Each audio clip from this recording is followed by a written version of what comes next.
of the reasons we come to our monthly AARP meeting is to socialize and learn. The 21st of this month is International Senior Citizens Day. We thought it's a great time to access all the wisdom and experience that we collectively have to pass on the good information to each other. So put on your thinking cap and let's share. You may ask, where do I start? And what can I tell you about? To get us started, we're going to share with you one comprehensive site that addresses topics that a lot of seniors want to learn about. We'll spend a minute on it to give you a jump start and a moment to think about what you can add into the information pool. So let's jump in.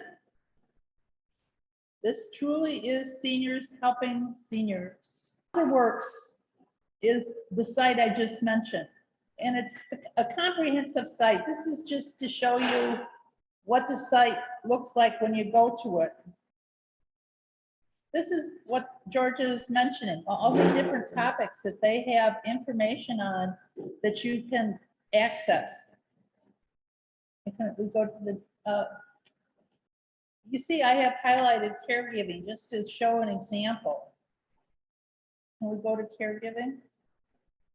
If you click down that caregiving, it would take you here. One of the items is home care comparison questions to ask.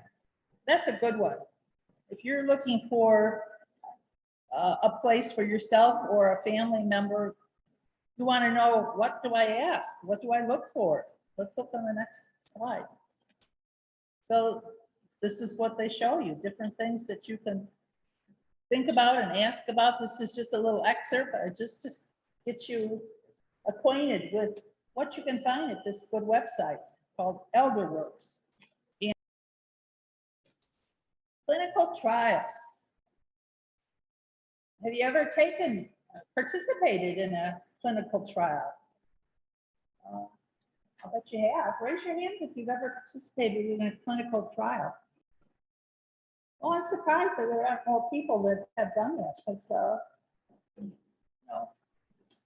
we need to do that to know how things affect seniors as opposed to some 20-year-old. It's not going to be the same for them as it is for us. And if you'd like to participate in a clinical trial, I think you have a couple of resources for us, don't you, Georgia? Yeah, there's 2 for Great Lakes clinical trials on the north side. One is at Ashland and Foster. And every day you can get a free health assessment, blood pressure, cholesterol, diabetes. They are doing memory lapse and Alzheimer's disease. They do depression, dermatology and skin disorders. And there's also another location in Andersonville on Clark Street. So has anybody, what are some of the other studies you've been in? What have you been in? I've been in a sleep study, but they didn't help me sleep better.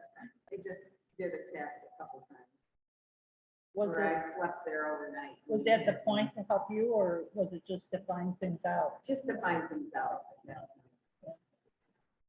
And you had After I learned about the Elderwerks and the reverses Alzheimer's without drugs, they had like Great Lakes clinical trials had an Alzheimer prevention. So I went in and they swapped my mouth with my DNA. And 10 days later, they said, Joanne, we got the results of your DNA and you are rejected from the study. And I said, why? And they said, well, your DNA shows you have the gene from both your mother and your father, that you have a very low probability of getting Alzheimer's, so you can disqualify. wasn't that a good thing to I learn? said, that's the best rejection I ever got.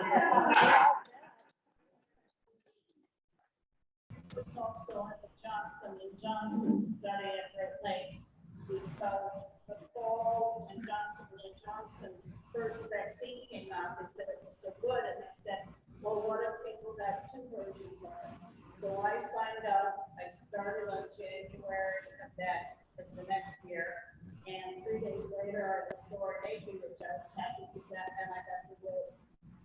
vaccine and not the placebo. And every visit I got paid $100.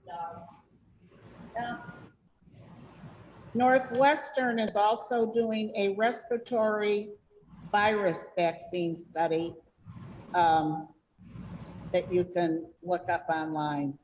So all the major universities usually are undergoing some kind of clinical trials from which you can benefit, as Joanne has mentioned, and I find them very worthwhile. Some other things too. Ooh, glorious food. The good news is that there's food for everyone available in Chicago if you know where to get it. Even free food is available. What sources do you use to supplement your grocery store? Farmers markets? Bird space, that's for sure. That's a number one, right? I do volunteer work several years ago at the Chicago, Greater Chicago Food Depository. And they have people coming from all over the United States to replicate the kind of organization that they have in the store. We've got a national. Yeah. We as a group have volunteered there maybe 3 times, and sometimes to do with the Southside captains in the past. And they do have it. They have it structured very well. We're an agency, we got real live fresh food. It's wonderful. Not just canned goods that people generally. There's free. What agency is that? And stuff. I worked out at Life Family Service in Franklin Park, but we had a food pantry program I worked with. My suggestion for everyone is produce mobiles. This is part of the Greater Chicago Food Depository, but you do not have to live in a geographic region to qualify. Usually they're at a park district or a church parking lot, and they're on a specific date of the month. So an example is Warren Park on Western Avenue between Devon and Pratt. It is always the second Wednesday of the month from 12 until noon. And every Wednesday in Rogers Park at a Just Harvest from 3 to 5 o'clock, they do a food distribution. And now that more and more people are coming for food, they ask whether or not you want canned goods or not. So if you only want produce and baked goods and things of that nature, then you don't have to have the canned goods and you can save them for somebody else. And every Tuesday, like tonight, is the All Saints Episcopal food pantry, hot lunch and produce. And I go to get the produce. That's what I run out of. So these are all places that you can go. And then there's a place that just started delivering to my building called Top Box. You order the food. It's a volunteer-run organization out of the Merchandise Mart. Chris Kennedy and his family, the Kennedys, who used to own the Merchandise Mart, run it all over the United States. They do not answer the phone when they're delivering food, which is on the weekends. And there is a small cost for this food, but one of the women in the building who got Top Box shared 2 frozen chicken fillets and boneless and lots of fresh produce. So if you don't want to go out or can't go out and want to supplement with really good food, Top Box is one of those services. You heard anything about the co-op based at Broadway and Wilson, what the status of that is? They've got signs in their window now that suggest they're going to open shortly. Does anybody know anything about that? I don't know what the timetable is. I do know they just recently got some funding and they said it would be happening sooner than later, or whatever that means. But it will be opening, and they do every Wednesday. They have a farmer's market. And it's always really, really, you know, In the building itself? not in the building. It's right behind, like that little alleyway, you know, where Tracks, the L underneath the goes tracks. underneath the track. That's a parking lot, yeah. Well, parking lot, yes, and they also have a little art exhibits going on. And they have other activities, you know, going on besides the simple farmer's market. But on Wednesdays, I'm not sure exactly what time they start. I'm thinking, you know, like noonish, right, like that, but all during the afternoon. That should be, you know, open, ready, and available. And then once you get there, you can just ask any of the staff there, they'll be able to tell detail or a more accurate picture of when that opening, real official opening date is. So that's in progress. And the biggest news is that they say they have all the funding. And so they're ready to go. It's just a matter of how soon. Good, Thank you. thank you, Mike.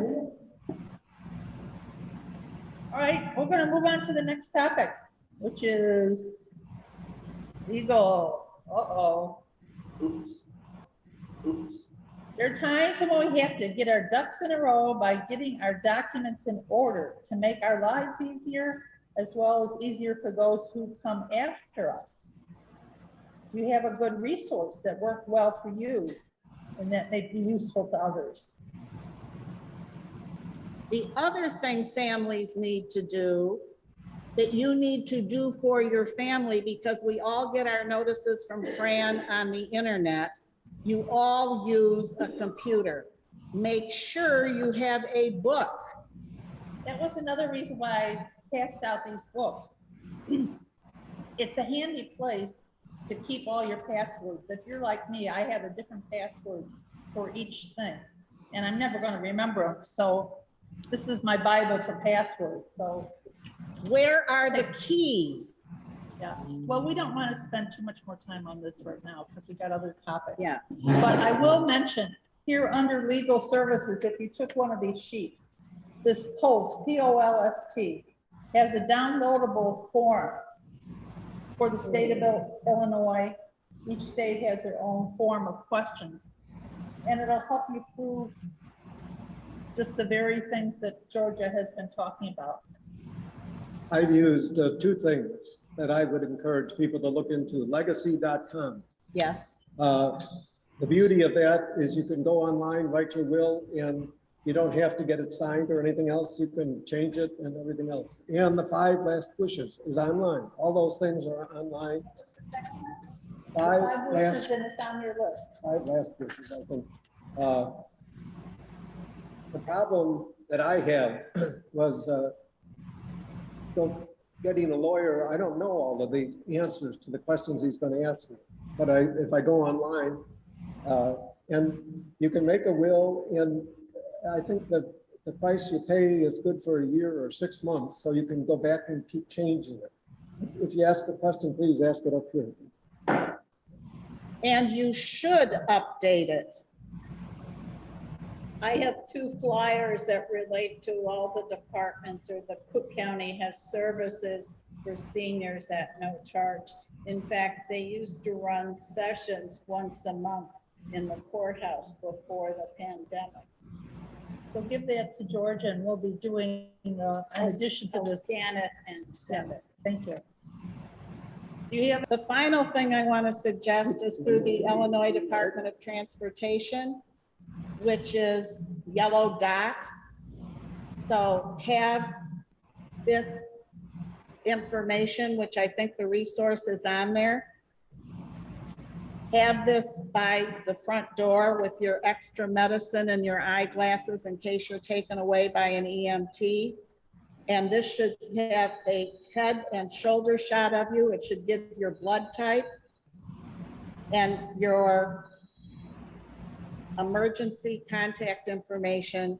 I also strongly suggest, and Fran also has that information, to get the mobile city hall key card ID, which publishes that information right on the card. Right.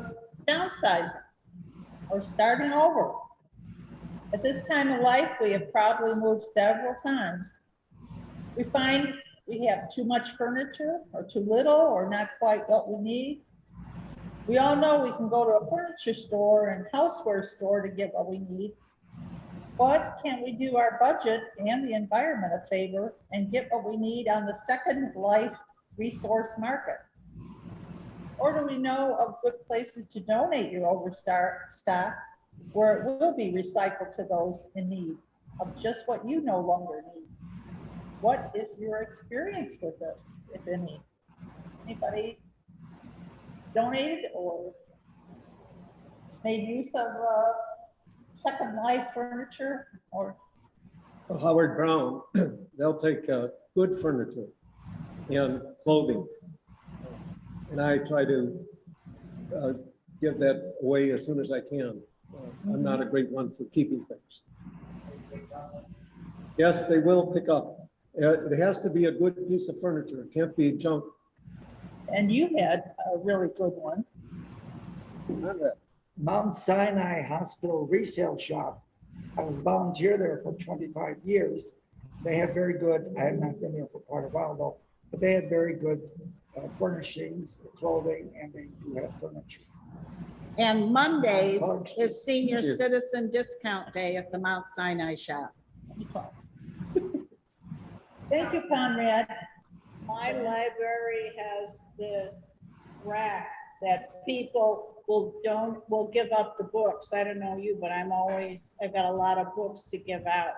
And I put books there, and I've also taken some, looked at them, and then I put them back. But that's a way to give other people books. I mean, I have a huge book on Chinese herbs that I'm still looking at. What's your library? On Lincoln Belmont. Yes. Great idea. Anybody else? Judy, come sit here. Take off your mask. Salvation Army will pick up furniture too. Yeah. And lots of you are, I'm sure, probably already aware of it. Thank you, Judy. Teresa, come here. This is seniors getting exercise. Very Yes, important. That's what yes. Dr. Bill told us to do today. That's I right. walked a quarter of a mile to get here. I just wanted to share when you call Howard Brown or Salvation Army, you want to be specific on what you're giving, because I have found none of them will take a hide-a-bed. And I have a feeling that it's something to do with mattresses aren't allowed to be resold in the state of Illinois. But if you want to mention what you have before they make a trip and find out they can't accept it. I'll get my quarter mile going back. Come on down. The Salvation Army on Clybourne, it's just before Fullerton and Ashland. They have an upscale section which it has clothing that's really outstanding, and they have loads of furniture, sheets, everything for the house. And I really have seen remarkable items, because I do know my brands, remarkable things there. Then on Wednesdays, Goodwill gives a senior discount. Oh, And I'm familiar with the Goodwill in the suburbs. We don't want to buy anything, Conrad. We want to get rid of stuff. thank you, Conrad. Got Let's see, you had, oh, I'm sorry. Many people do not know this, and this sort of relates to some of the things we're talking about. Every Chicago Public Library, every card can sign in and print 10 pages for free every day, black and white, one-sided. And they also, every library has a scanner that has no limit to how much you can scan. You can scan to print, you can scan to email it to you, or you can scan to put it on a flash drive. Is that just for seniors? No, Oh. anybody who has a library card. I told his parents, you got yours and 3 kids, you got 40 pages you can print every day because you sign into your kids. Well, don't worry, Georgia, you can go too. And Georgia, you had a resource for free. Yeah, all these places are selling what you donate to support their mission, whatever that mission may be. However, the Chicago Furniture Bank is a nonprofit, give furniture away. So the Chicago, it's an intermediary between Chicagoans who need furniture and small appliances, toaster ovens and things of that nature, and people who have nothing. So they do a lot of work with the immigrant population, and we have a lot of folks moving here now from all over the world. Other categories, other than the ones that I've chosen, I want to hear about those as well. And I have one to start us out that we kind of touched on last meeting, and that's the Chicago City Key Card, which allows you to have various things that you might have a card for in your wallet, like a library card, your identity card, your driver's license, all kinds of things that you have separate cards for. The city has a program to put them all on one card. And so this is the material, which I'll put right over here, and you could take it and read it at home, so you could take advantage of it if you want to. The only thing that I'm, go ahead. Okay, the only thing I'm thinking about, you know, that really, really obvious, that Dan, you know, brings up all the time, and that's the importance of community. You know, just coming together, just to have a quick little lunch, a little chit chat, how that's so, so important with seniors helping seniors, because you seniors know everything. There's not one thing, somebody, oh, Georgia, let me, you know, somebody, oh, but see Fran about that. Oh, Dan, is it, you know, just like, I can't emphasize that enough, the essence of community with seniors helping seniors. Well, that was the theme of our meeting this time, seniors helping seniors. Oh, tell us about your suggestion. I tried to summarize it. I don't know if it's the appropriate thing. I questioned it too, but she said it's all right, so go ahead. Let's sit down and speak into this, okay? That's our speaker. So what do you want to know? Now, you had mentioned at lunch the other day about a job you have had that's perfect for seniors. Yes, when I retired at 58, I heard about this position to work on cruise ships as a volunteer. And they're senior men and they go on, but there's many opportunities on cruise ships. There are people that do crafts, get free cruises. People do lectures, destination lectures, or lectures about interesting topics, get free cruises. But mine was, I was a ballroom dancer. I did that for 22 years on maybe 15 or 20 different ships. And I did about 1/3 of the year. So I had about 7 years at sea. Speak up. I thought this was about seniors helping seniors. And one of the things I got into that might be of interest to other people is a few years ago, a lady at my building, I saw her in church with a walker. So I offered her a ride home. So that became a regular thing. Now, every Sunday, I give her a ride to church, and then I find myself giving, I guess, about 6 or 7 people now that I take to doctors or take to, so that's a way of seniors helping seniors. I think. So fortunately, It's also a good place to meet somebody that's younger that you can trust. Right. And hopefully that's what church and community are all about, what Mike was talking about. yeah. So that's it. Thank About you. it. You're welcome. That's an interesting one. It was very interesting. How bad? In many ways. So thank you all for coming. Come back. I want to, before you leave, I want to make one more announcement. The next meeting, we're going to be having, Craig, I'm making an announcement. The next meeting will be September. September 6th. Oh, thank you. I needed that prompt. And we'll be having U.S. Representative Mike Kugler. And he's going to be here to answer questions, not We don't want him here giving his stump speech. So I want you to send me questions, which I'll send to him ahead of time, so he will answer the things that we want to hear about. And I'm sure by then, we're gonna have even more things that we really want to hear about. Single care. Yeah. So send me your questions.